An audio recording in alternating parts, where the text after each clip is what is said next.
부활과 부하가 헷갈리는 분이 계시는 것 같습니다. 부활은 부활이 아닙니다.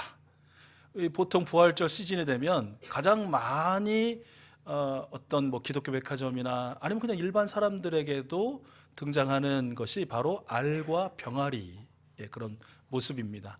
그러니까 마치 그 알을 딱딱한 껍질을 깨고 나오는 그 병아리의 그 형상이 아주 두껍고 무거운 무덤문을 여시고 나오시는 다시 사신 예수님의 어떤 상징처럼 쓰이는 것이죠. 그러나 엄밀히 이야기하면 엄밀히 이야기할 필요도 없고 부활은 부활이 아닙니다. 왜 그렇습니까? 알을 깨고 나온 병아리 시간이 지나면 뭐가 되죠? 닭이 됩니다. 닭이 되었습니다. 시간이 지났습니다. 어떻게 될까요? 그렇죠. 여러분이 튀겨 먹든 삶아 먹든 아니면 자연사를 하든 죽습니다. 부활의 결과는 죽음입니다. 그것이 끝입니다. 그래서 부활은 부활이 아니다라는 것이고요. 역시 개화도 부활과는 엄연히 다릅니다. 우리 예배 가장 그 PPT 첫 장에 활짝 핀 벚꽃 이미지를 부활절 감사예배 그 이미지로 사용했는데 어떤 분들은 이게 활짝 핀 꽃, 그러니까 겨울에 죽었던 것처럼 움츠려 있던 그 꽃망울이 커지고 터지면서 이 꽃을 피우는 것을 또 우리 예수님이 돌아가셨다가 다시 살아나신 것의 또 상징처럼 생각하시는 분이 있는데, 그러나 역시 개화도 부활은 아니죠. 왜 그렇습니까? 꽃이 핍니다. 다음에 어떻게 되나요? 지죠. 다음에는 또 피죠. 다음에는 또 지죠. 피고 지고 피고 지고를 하다가 그 끝은 무엇일까요? 죽음입니다. 개화의 끝도 죽음입니다. 그래서 개화도 부활이 아닌 것이죠. 그렇다면 부활은 무엇일까요? 부활은 무엇일까요? 이렇게 정리해 볼 수 있을 것 같습니다. 여러분 화면을 한번 보시고요. 부활은 뭐냐? 첫째, 부활은 한 번 죽는 것입니다. 이 죽음은 완전한 죽음입니다. 완전한 죽음입니다. 두 번째는 그 죽음 후에 다시 살아나는 것입니다. 여기서 끝이냐? 아니죠. 세 번째가 이어집니다. 그 후에는 어떻게 되는 것? 영원히 사는 것. 한 번 완전히 죽었으나 다시 살아나 영원히 죽지 않고 사는 것, 이것이 바로 부활입니다. 그래서 이 부활이라는 단어는 우리 구주 예수 그리스도님께만 사용할 수 있는 것이고, 우리 구주 예수 그리스도님을 믿는 믿음의 사람들에게만 통용되는 단어다라고 할 수 있을 것입니다. 이 부활하신 예수님, 죽으시고 다시 살아나시고 영원히 사신 이 예수님의 이야기를 좀 더 해볼까요? 우리가 지난 한 주간 동안 고난주간 기도하면서 나눈 말씀들의 어떤 요약이라고 보시면 좋을 것 같습니다. 우리 예수님은 십자가에서 죽으셨습니다. 그 당시 몇몇 사람들이 주장한 것처럼 예수님은 기절한 것이 아닙니다. 기절했다 깨난 것이 아닙니다. 또는 현대에 와서도 우리가 목격할 수 있는 한 2, 3일 정도 숨이 멈춰 있었던, 그러니까 가짜 죽음의 상태가 결코 아니었다는 것입니다. 예수님은 십자가에서 다 이루셨다 큰 소리로 외치시고 숨을 거두셨습니다. 이 사실은 예수님을 십자가에 못 박았던 로마의 군인들이 확인한 바입니다. 그 군인들을 지도했던 백부장이 확인했던 바입니다. 예수님에게 사형 선고를 내렸던 그 총독 빌라도가 확인했던 바입니다. 예수님의 시신을 받아 무덤에 장사한 아리마대 출신 요셉이라는 사람도 확인한 바입니다. 우리 예수님은 십자가에서 완전한 죽음을 맞이하셨습니다. 왜 죽으셨습니까? 우리 예수님은 왜 그렇게 완전히 죽으실 수밖에 없었나요? 우리가 바로 죄인이었기 때문이다라는 것이죠. 로마서 3장 23절 말씀을 기억하시죠? 모든 사람이 무엇을 범하였음에? 죄를 범하였음에 어떻게 되었다고요? 하나님의 영광에 이르지 못하더니 그랬습니다. 여러분 화면 한번 보실래요? 서머셋 모음이라는 사람이 이런 말을 했다고 해요. 그러니까 내가 뭐 그렇게 큰 죄인이야? 내가 뭐 그렇게 큰 잘못을 했어? 아니 난 그렇게까지는 아닌 것 같은데 라는 사람에게 들려주는 말입니다. 우리 한번 같이 읽어볼까요? 시작. 만약에 내가 지금까지 생각한 모든 것과 저지른 모든 행동들을 다 적는다면 사람들은 내가 사악한 괴물이라고 생각할 것이다. 여러분, 이렇게 이런 말에 부인할 사람이 있을까요? 우리가 뭐 실질적으로 어떤 헌법적으로나 어떤 규례적으로나 어떤 전통적으로는 우리가 죄가 그렇게 크지 않을 수 있어요. 많지 않을 수 있어요. 그러나 우리 예수님이 말씀하신 것처럼 우리의 생각, 우리의 말, 우리의 마음으로 지은 생각하면 그것이 만약에 다 세상 앞에 드러나게 된다면 사람들은 우리를 괴물이라고 부르지 않을까요? 그야말로 사도 바울이 스스로를 가리켜 얘기한 것처럼 죄인 중에 괴수라고 그렇게 고백하게 되지 않을까요? 바로 예수님은 이러한 죄인, 그리고 이 죄인이 받아야 할 마땅한 삭은 죽음이라고 로마서 6장 23절에서 말씀하셨죠. 그 죽음은 하나님의 심판대 앞에서 지옥 형벌을 받는 육체의 죽음입니다. 또한 동시에 하나님과 영원히 분리되어 버리는, 다시는 하나님과 관계없는 존재가 되어버리는 영혼의 죽음입니다. 이것이 완전한 사망인 것이죠. 이것이 죄인인 우리의 몫인 것입니다. 그런데 예수님께서는 그러한 우리를 대신하여 죽으셨습니다. 갈라디아서 1장 4절 말씀을 우리 화면을 보시고 함께 읽겠습니다. 시작. 예수 그리스도께서는 하나님 우리 아버지의 뜻을 따라 우리의 죄를 대속하기 위하여 자기 몸을 바치셨습니다. 아멘. 우리를 창조하신 창조주 하나님께서 우리를 용서하시기로 작정하셨습니다. 그래서 그분은 외아들 예수 그리스도를 이 세상에 보내셨습니다. 독생자 예수 그리스도는 하나님의 그 뜻에 따라서 복종하여 십자가에서 피를 흘려 돌아가셨습니다. 모든 피를 다 흘리셨습니다. 왜냐하면 피를 흘림이 없이는 죄를 사함이 이루어지지 않기 때문이다 라고 우리 하나님이 말씀하셨기 때문입니다. 피가 흘려야 죄가 사해지기 때문에 우리 예수님은 십자가에서 모든 피를 흘려 돌아가신 것입니다. 그리고 그 피로 우리의 모든 죄를 용서하여 주셨습니다. 이렇게 우리를 대신하여 십자가에서 죽으시고 우리의 죄를 용서하여 주신 우리 예수님은 부활하셨습니다.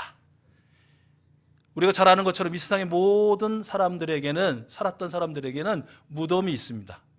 아무리 대단한 성현이라 해도, 종교 교주니 지도자라고 해도 다 무덤이 있습니다. 그 무덤에 가면 그 밑에 또는 그 안에 시신이 있거나 썩어지고 남은 사리가 있거나 무슨 이 자국이 있거나 머리카락이 있거나 아무튼 어떤 흔적이 있기 마련입니다. 그러나 우리 예수님의 무덤은 비어 있습니다. 우리 예수님의 무덤은 빈 무덤입니다. 왜 그렇습니까? 우리 예수님께서 부활하셨기 때문에 그렇습니다. 다시 살아나셨기 때문에 그렇습니다. 부활하신 예수님을 제자들이 만났죠. 사도 바울의 증언에 의하면 부활하신 예수님은 여인들에게도, 베드로에게도, 또 12제자에게도, 11제자에게도, 그리고 500명이 넘는 많은 사람들에게 한꺼번에 또한 나타나기도 하셨어요.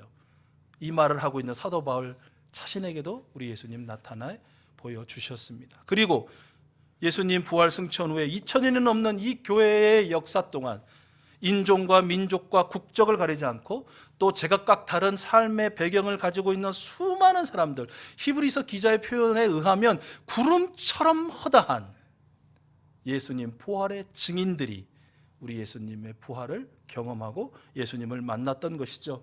이곳에 있는 우리 모두도 그 증인들 중에 한 명인 줄로 믿습니다.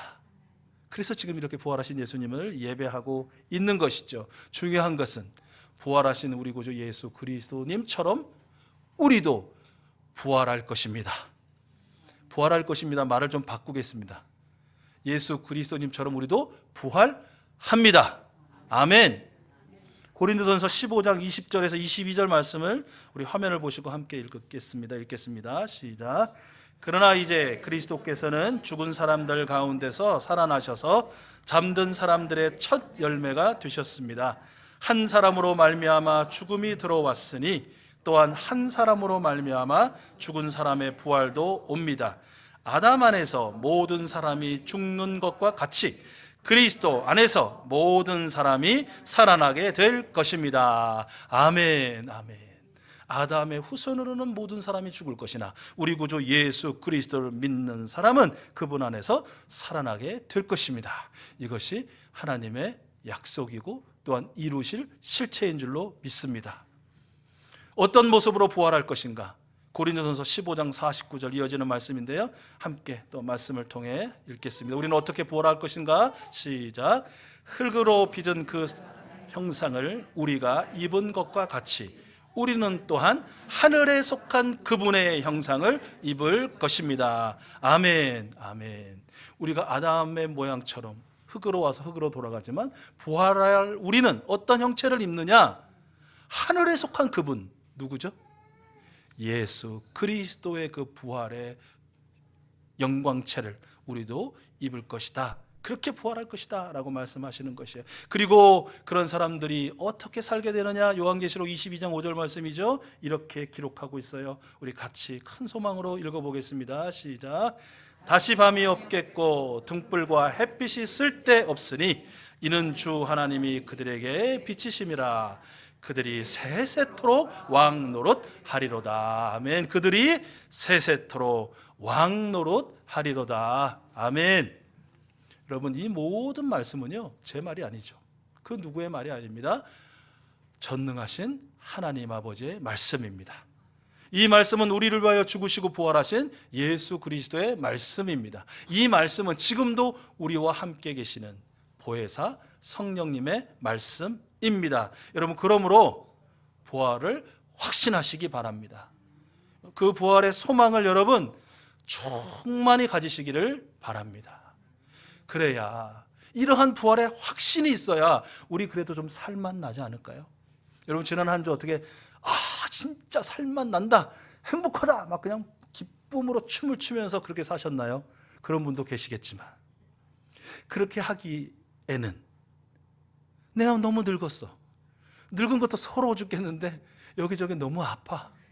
뛰기는커녕 이 걸음 하나 내딛는 것도 이거 뼈 그냥 하나하나 뿌두둑 뿌두둑 소리 나고 그냥 이 혈관 하나 힘들고 숨이 가빠르고 가쁘고 이래가지고 아이고잖아요. 사실은 아이고요.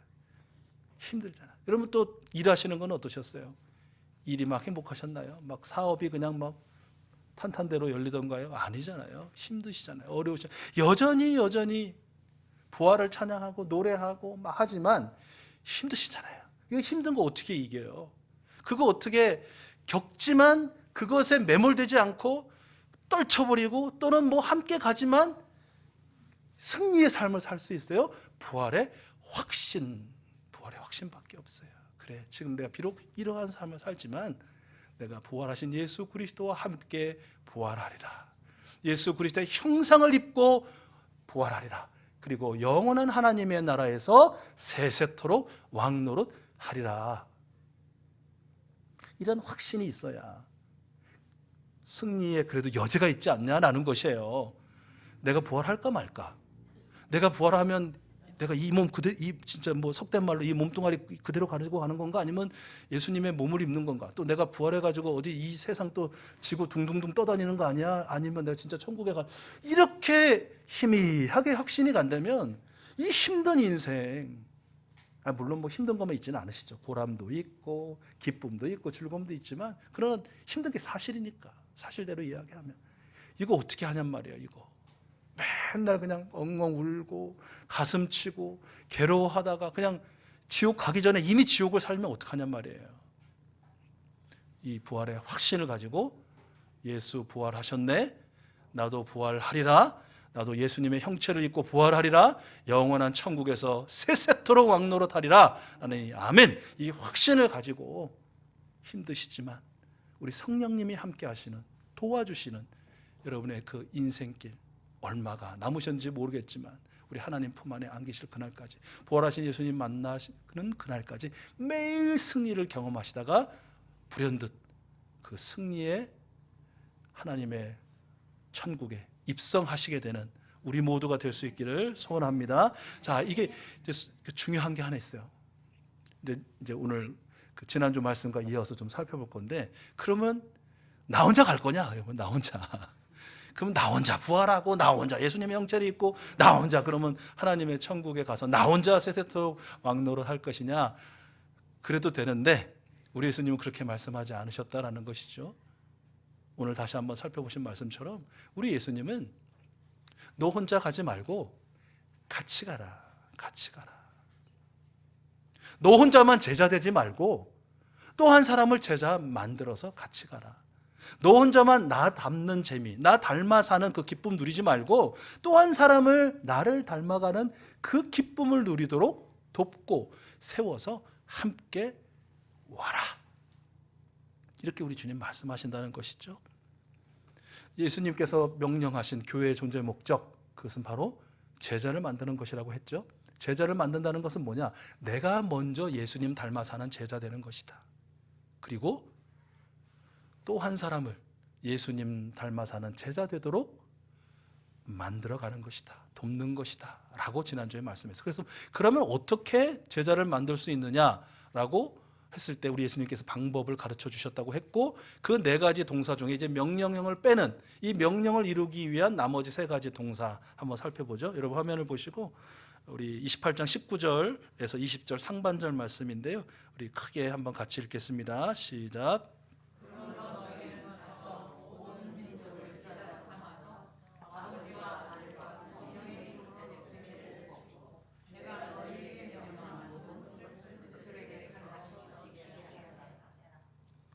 아멘. 다 읽으시면 아멘 이렇게 해주시면 좋을 것 같아요. 첫 번째는 가라입니다. 가라. 우리 예수님께서는 우리에게 제자 만들기 위해서는 가야 한다라고 말씀하시는 것이에요. 어디로 가라는 말씀일까요? 어디로 가라는 말씀일까요? 네. 믿지 않는 사람, 우리 예수님을 모르는 사람, 심지어는 예수님을 반대하는 사람에게 가라고 말씀하시는 것이에요. 기다리라고 말씀하신 것이 아니라 가라고 하셨다는 말씀에 저희들 마음을 좀 써야 할 것 같아요. 그 오래전 통계인데 지금은 더 할 것 같은데요. 오래전 통계에 보면 교회에 출석한 지 5년에서 7년이 되고 후에 자신의 인간관계를 돌아보니까 이런 결과가 나왔다고 그래요. 어떤 결과냐면 믿는 사람이 다야.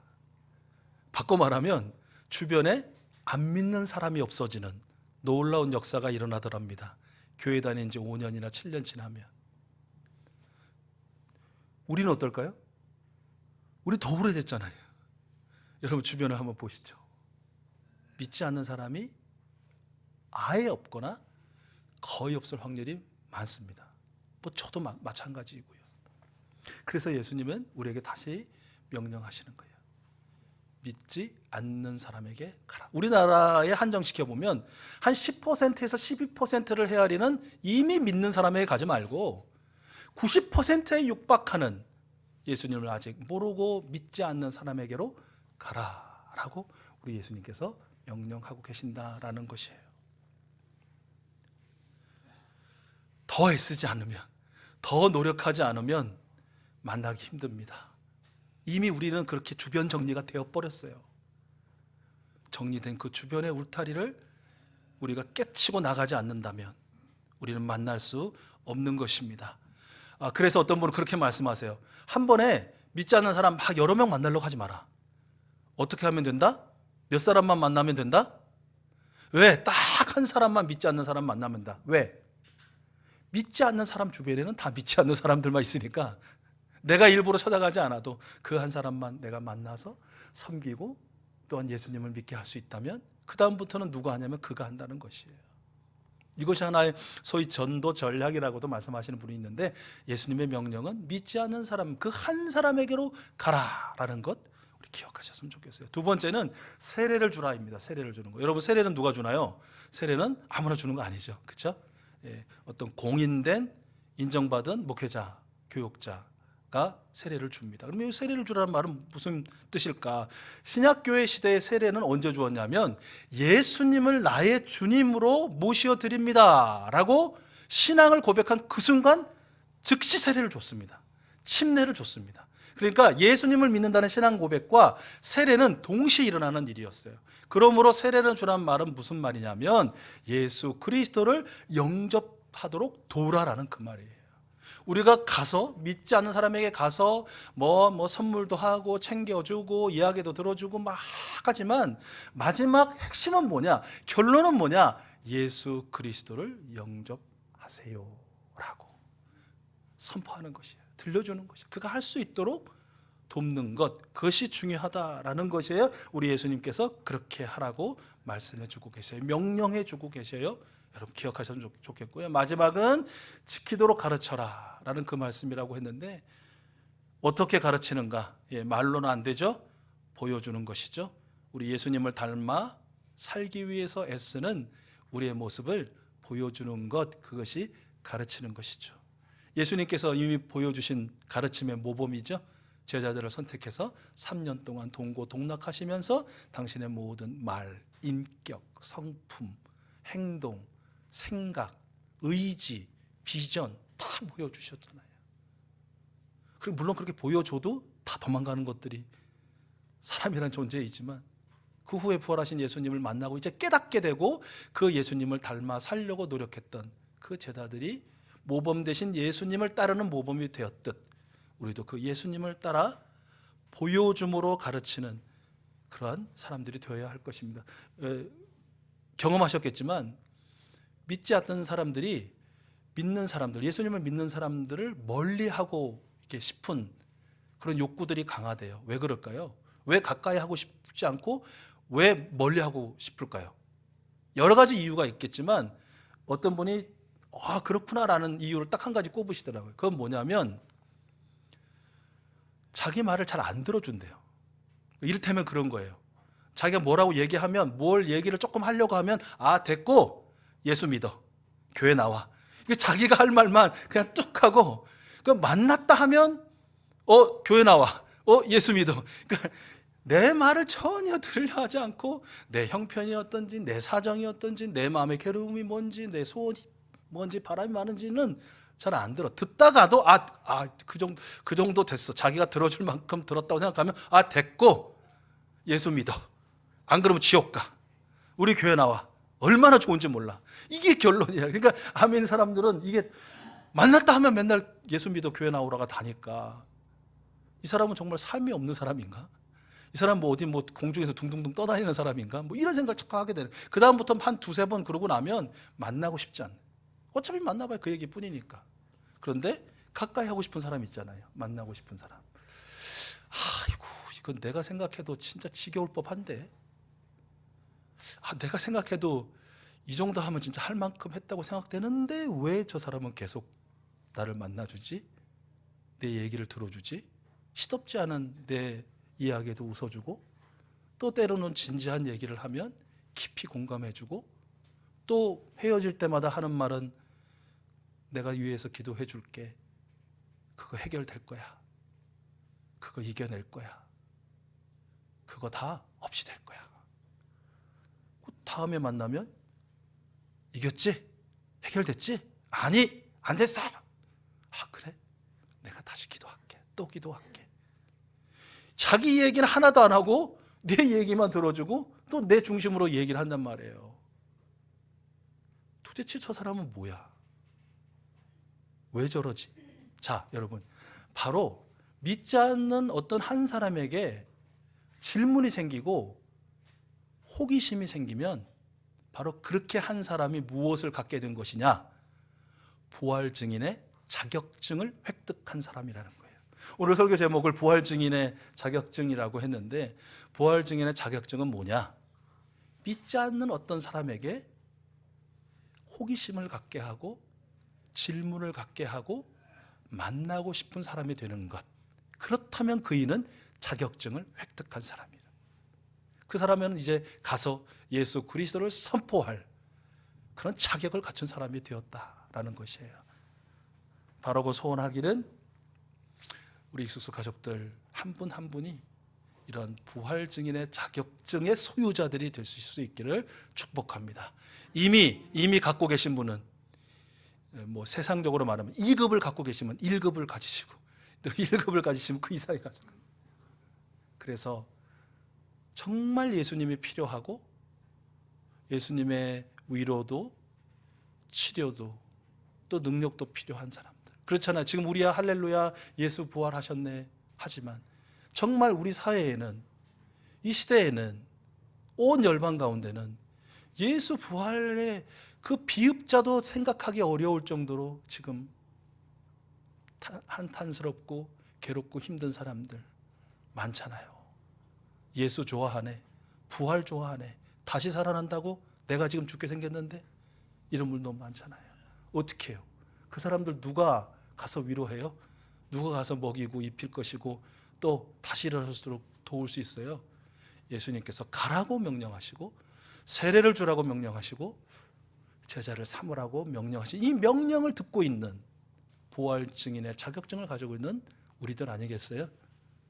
여러분, 이번 한 주간이 이 예수님의 이 말씀, 부활의 확신을 가지고 예수님의 이 명령을 가슴에 새기고 나아가 그 명령을 이루어 드리는 귀하고 복된 승리의 한 주간 되실 수 있기를 축복합니다.